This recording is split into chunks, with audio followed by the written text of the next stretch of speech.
Pandian store இன்னைக்கு எபிசோட்ல குமார் ராஜியும் மீனாவையும் கடத்தினது வீட்டில் இருக்க எல்லாருக்கும் தெரிய வந்துருச்சு. அதனால மாறி குமாரை திட்டுறாங்க. ஏன்டா அன்னைக்கே அந்த பிள்ளைங்க போய் போலீஸில் கம்ப்ளைண்ட் பண்ணியதா நீ என்ன ஆயிருப்பேன்னு தெரியுமா அப்படின்னு கேட்குறாங்க. அதுக்கு குமார் நான் எந்த பொண்ணையும் கடத்தலை, என் மேலே தப்பு இல்லை அப்படின்னு சொல்கிறாரு. அதனால முத்துவேலுக்கு கோவம் வந்து குமாரை அடிச்சிடுறாரு. நீ எந்த தப்பும் பண்ணலைன்னா ஏன்டா அவங்க அடிக்கும் போது சைலண்டாக இருந்த அப்படின்னு கத்துறாரு. நீ அன்னைக்கே வந்து என்னை கேட்டல, கல்யாணத்துக்கு முன்னாடினாலே நான் ஏதாவது செய்யவா பிரியப்பான்னு, நான் அப்பவே சொன்னல எதுவுமே செய்யாதடான்னு சொல்லிட்டு அப்படின்னு முத்துவேல் கேட்குறாரு. அதுக்கு குமார் ஆமாம் நீங்கள் சொன்னீங்க அப்படின்னு சொன்னது, அதையும் மீறி நீ ஏன்டா போய் அவங்கள இந்த மாதிரி பண்ணன்னு சொல்லிட்டு திரும்பவும் அடிக்கிறாரு. சக்திவேலுக்கு கோவம் வந்து முத்துவேல் கிட்ட சண்டை போடுறாரு. ஏன்னு உங்கள் பொண்ணை அவன் கடத்துறதுனால தானே உங்களுக்கு கோவம் வருது, இதே வேற யாரையாவது செஞ்சிருந்தா உங்களுக்கு கோவம் வருமா? என்ன இருந்தாலும் உங்கள் பொண்ணு மேலே உங்களுக்கு பாசம் தானே.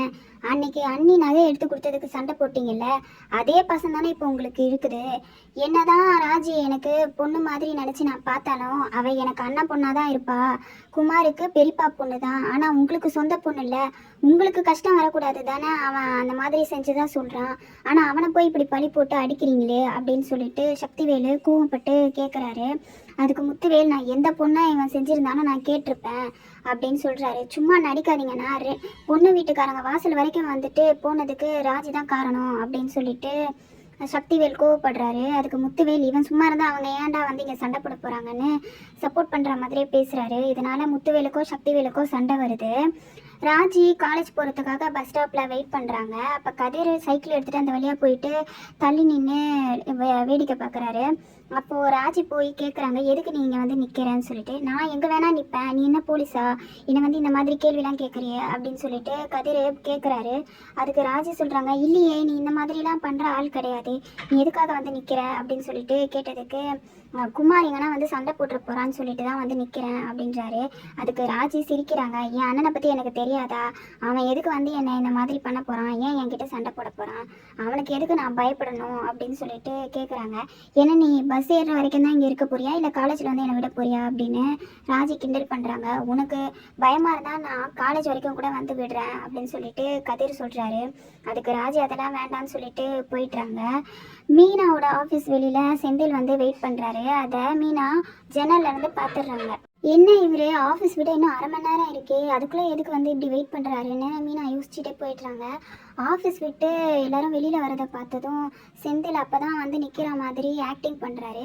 மீனாவும் எதுக்கு வந்தீங்க அப்படின்னு கேட்டதுக்கு, இங்கே ஒருத்தவங்க வீட்டுக்கு நான் மளிகை சாமான் போட வந்தேன், சரி ஆஃபீஸுக்கு அப்படியே பக்கத்தில் இருக்கே அப்படியே கூட்டிகிட்டு போயிடலான்னு சொல்லிட்டு தான் நான் வந்தேன், கரெக்டாக நான் வரேன் நீயும் வெளியில் வர அப்படின்னு சொல்லிட்டு செந்தில் சொல்கிறாரு. ஓ நீங்கள் இப்போ தான் வந்தீங்களா, நீங்கள் வந்து அரை மணி நேரம் ஆச்சுன்னு எனக்கு தெரியும் அப்படின்னு மீனா சொல்கிறாங்க. அதுக்கு செந்தில் இல்லையே அப்படின்றாரு. அங்கே பாருங்கள் ஜன்னல், அந்த ஜன்னல் வழியாக தான் நான் உங்களை பார்த்துக்கிட்டு இருந்தேன் அப்படின்னு சொன்னதும், ஆமாம் குமார் எங்கன்னா வந்துட போகிறானா, உங்ககிட்ட சண்டை போட்டானா, நான் பயந்துட்டேன், அவன் ஏதாவது மெசேஜ் பண்ணானா, உன்னை மிரட்டினானான்னு அவர் விசாரிக்கிறாரு. அதெல்லாம் ஒன்றும் இல்லை அப்படின்னு சொல்லிட்டு மீனா சொல்கிறாங்க. இல்லை எனக்கு தூக்கமே வரல, நீ சொன்னதுலேருந்து குமார் ஏதாவது உன்னை பண்ணிட்ட போகிறான்ற பயத்தில் தான் நான் வந்து நின்னேன் அப்படின்னு செந்தில் சொல்கிறாரு. அதுக்கு மீனா சிரிச்சுக்கிட்டே இல்லைன்னு சொல்லிட்டு மீனாவும் செந்திலும் வீட்டுக்கு போயிட்டுறாங்க. கோமதி மீனா அரசி தங்கமயில் அதுக்கப்புறம் ராஜி இவங்க கூடலாம் பேசிகிட்டு இருக்காங்க. உங்கள் சித்தப்பாக்கு ஆனாலும் ரொம்ப திமிரு தான், பிள்ளையா வளர்த்து வச்சுருக்காரு அப்படின்னு ராஜிக்கிட்ட சொல்கிறாங்க. அதுக்கு ராஜி அவன் உங்கள் அண்ணன் பையன் தானே அப்படின்னு கேட்குறாங்க. ஆமாம் என்னதான் அண்ணன் பையனாக இருந்தாலும் பொம்பளை பிள்ளைங்களை எப்படியா கடத்திட்டு போகிறது, எனக்கு கேட்கும் போதே எவ்வளோ பயமாக இருந்துச்சு தெரியுமா, இனிமேல் ஏதாவது சண்டை போட்டுன்னு வரட்டும், அப்போ நான் கேட்குறேன் நீங்கள் முதல்ல பிள்ளையா வளர்த்து வச்சுருக்கீங்கன்னு சொல்லிட்டு. நம்ம பிடிச்சவங்களை கல்யாணம் பண்ணுறது தப்பா, ஆனால் பையன் போய் பொண்ணுங்களை கடத்துறது தப்பு இல்லையா, என்னடி இதெல்லாம் நியாயம் அப்படின்னு பேசிகிட்டு இருக்காங்க. அப்போ அரசி கேட்குறாங்க, ஏன் அண்ணி உங்களை இப்போ வந்து எப்படி கடத்துனாங்க அப்படின்னு சொல்லிட்டு. மீனா சொல்கிறாங்க, எங்களுக்கு என்ன நடந்துச்சுன்னே தெரியல, எங்கள் மூஞ்சில் ஏதோ துணியை வச்சு அழுத்துனாங்க, நாங்களும் மயங்க விழுந்துட்டோம், எழுந்து பார்க்கும்போது நாங்கள் ஏதோ ஒரு இடத்துல இருந்தோம், எங்கள் கை கால்லாம் கட்டி போட்டிருந்தாங்க அப்படின்னு சொல்கிறாங்க. அதை கேட்டுட்டு கோமதி போதுமா நிறுத்துங்க, கேட்கும் போதே பயமாக இருக்குது அப்படின்னு கோமதி சொல்கிறாங்க. அப்போது தங்கமயில் கேட்குறாங்க, இல்லை எனக்கு ஒரே ஒரு டவுட் தான் ஆரம்பத்துலேருந்து இருக்குது, உங்களை எதுக்கு அவங்க கடத்தணும் அப்படின்னு தங்கமயில் கேட்டதுக்கு, அவங்க ஆக்சுவலாக எங்களை கடத்த வரலை, கடத்த வந்ததே உங்களை தான் அப்படின்னு சொன்னதும் தங்கமயில் பயப்படுறாங்க. அதுக்கு கோமதி சொல்கிறாங்க, பார்த்தீங்களாடி உங்களை கடத்திட்டாங்கன்னு சொல்லும் போது பதறலை, ஆனால் அவளை கடத்துறதுக்கு தான் வந்தாங்கன்னு சொல்லும் போது எப்படி பதற பார்த்தியா அப்படின்னு சொன்னதும், அத்தை என்னதான் இருந்தாலும் நமக்குன்னு வரும்போது பதட்டம் அதிகமாக தானே இருக்குது அப்படின்னு கோமதி கேட்குறாங்க. ஆமாம், அன்னைக்கு ரூமில் நீங்கள் மாற்றி படுத்துக்கலான்னு சொல்லிட்டு நாங்கள் மணமகள் ரூமில் போய் படுத்தோம்ல, எங்கள் 2 பேரில் யார் கல்யாண பொண்ணுன்னு தெரியாம தான் 2 பேரையும் கடத்திட்டாங்க அப்படின்னு ராஜி சொல்கிறாங்க.